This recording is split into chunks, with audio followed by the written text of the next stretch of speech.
Hello folks, welcome to OTD, also known as On the Deck, where you can get all the sports you need in 10 minutes. My name is Adam Morduna, this is my mom Gina. He's the journalist. And she's the enthusiast. I must be enthusiastic about something if I'm sitting out here in the snow. Yes, talking. We have snow flurries coming down on us today, and that's to be expected because it's winter still here in the Midwest. And so with winter means basketball season, and the NBA season has been in full effect. And so we're going to talk about one team specifically today, and that's the Cleveland Cavaliers, who is mom's favorite team because her favorite players are on that team. And so we're going to talk about them today.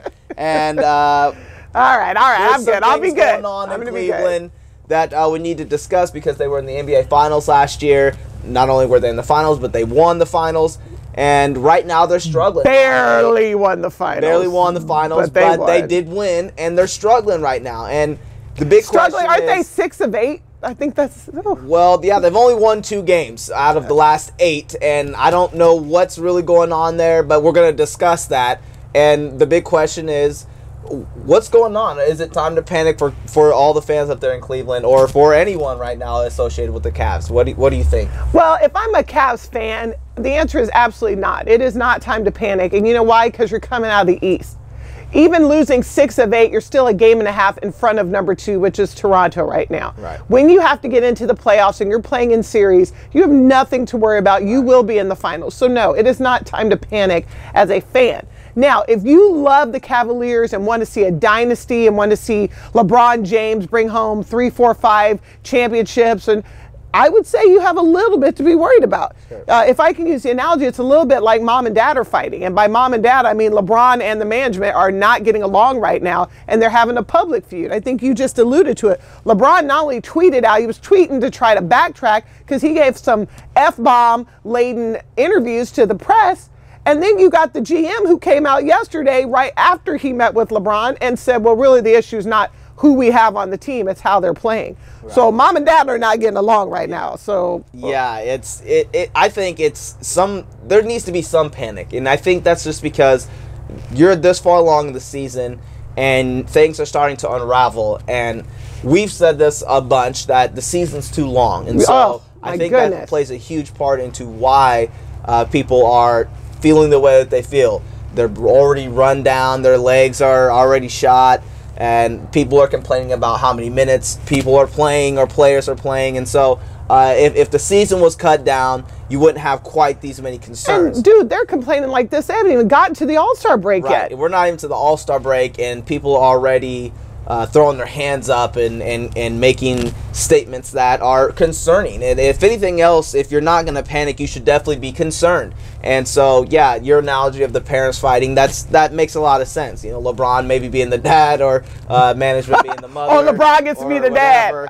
He's the king. He's been dubbed the king forever, so I just have to go that route. But I do feel like, as far as Cleveland, they are good enough right now to still be just fine. Like you said, they're coming out of the East, so they don't need to panic quite that much. But if there is panic or cause to pause, it is within the organization. And LeBron tweeted out saying things that we need playmakers and we need to have another guy help us out or whatever. And so management took that. They took offense to that, saying, hey, we've done everything we need to do to get you players and other guys to help bring us a championship, and we've done that, and our roster's good enough to do that. Well, why don't I defend management and you defend LeBron? Because you know I don't want to defend LeBron. So if I'm going to defend the management position on this, yes, they were very nasty to him when he left and took his talents to South Beach. Yeah. And yes, back in the day, they didn't bring him enough talent around him. They got Kyrie in there late, and it wasn't enough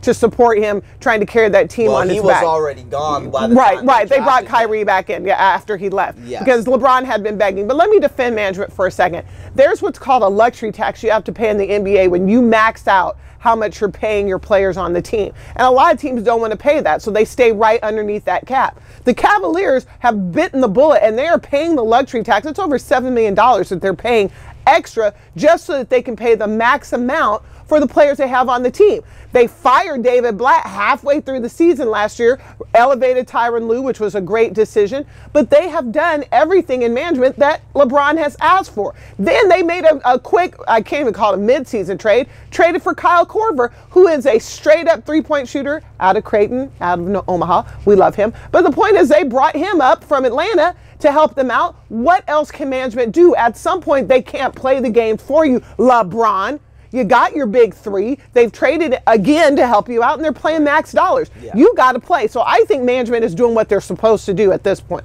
Yeah, I would agree with that. I don't think management is too much at fault here, but I do understand in a way where LeBron's coming from. He's saying as far as, hey, when I'm out, if I'm taking a break, if Kyrie's out, if we're both out at the same time, our roster does not elevate our style of play when we're both sitting out. We don't have a great bench. We don't have a lot of other guys that can infiltrate our offense, create shots on their own, get other guys open. And so he was more advocating, not that he didn't want a Kyle Korver, but I think he was looking for a 2-guard, a 1-guard, another player that can put up 10, 13, 15 points while those other guys are on the bench. And you feel like Korver's not that guy? Well, Korver is that guy, but as far as maybe trying to create his own shot, maybe really taking over a game. Korver's a great player. He can shoot the lights out. He's a scrappy guy. Like you said, he's from Creighton, where he played at Creighton. And so he's got those roots in him. But as far as really running the offense, hey, a second unit, another field general or floor general to really get guys open, create other shots. Hey, I'm going to draw double team and kick it out to Kyle Korver. They don't really have that. And so LeBron's saying, hey, one of us has to sit, the other guy's taking the load. If there's a way for us to both sit out so we can be rested for the fourth quarter, that's when those bench guys come in. That's where a second point guard. You're Sean Livingston, so to speak. Sean Livingston or a Raymond Felton who's filling in for Chris Paul right now for the Clippers. There are other guards like that can really come in and fill in those roles while Kyrie's taking a break or LeBron's taking a break. Because you've got Channing Frye, who's a three-point guy. Kevin Love's not going to create his own shot. And if JR is actually still hurt, which he is, and Amon Shumpert is doing the most that he can, there's still other holes that can be filled. And I think LeBron was just advocating, hey, yes, we do have a roster, but we don't have enough of a roster, especially when you look at the West, Spurs, Clippers, OKC, Golden State.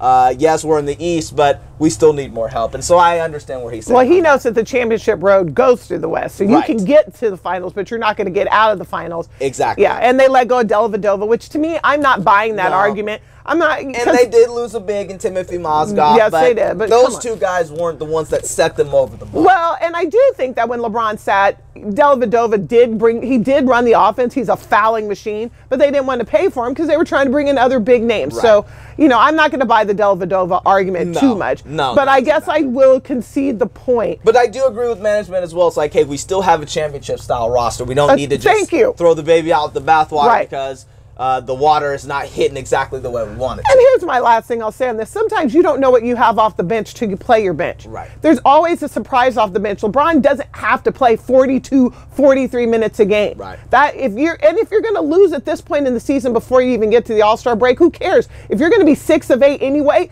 get the guys off the bench. Let them start running the offense. Let's see who steps up. They're all NBA players. And if you're not going for the record like Golden State did last year, who cares if you lose, if you're 10 games or whatever? You just got to make sure that you become a 1 or 2 seed in the East, and that's all that matters going into the spring. And I would argue they can win coming out of the 3 or 4 seed in the East because it's still the East. And you might as well let Toronto feel like they're number 1 and then take their legs out when no one is watching. So listen, Cleveland, you don't need to panic. No. I do think you need to be concerned, and at this point, you need to look inside. I think you've got the tools you need. You just have to use them the correct way. Don't use a saw, the hammer, and a nail. Well, use your tools the right way. And LeBron need to figure it out because they haven't been right for a while. Yeah, that's public part of the fighting reason why good. He left for Miami in the first place was because of management. But we'll see how that goes. But well, and thank goodness they didn't take Carmelo. Heavens knows that wouldn't help. That was an interesting trading block that just took place, but it didn't happen. So we just want to say we appreciate your time and lots more NBA to come. We'll see you next time, folks.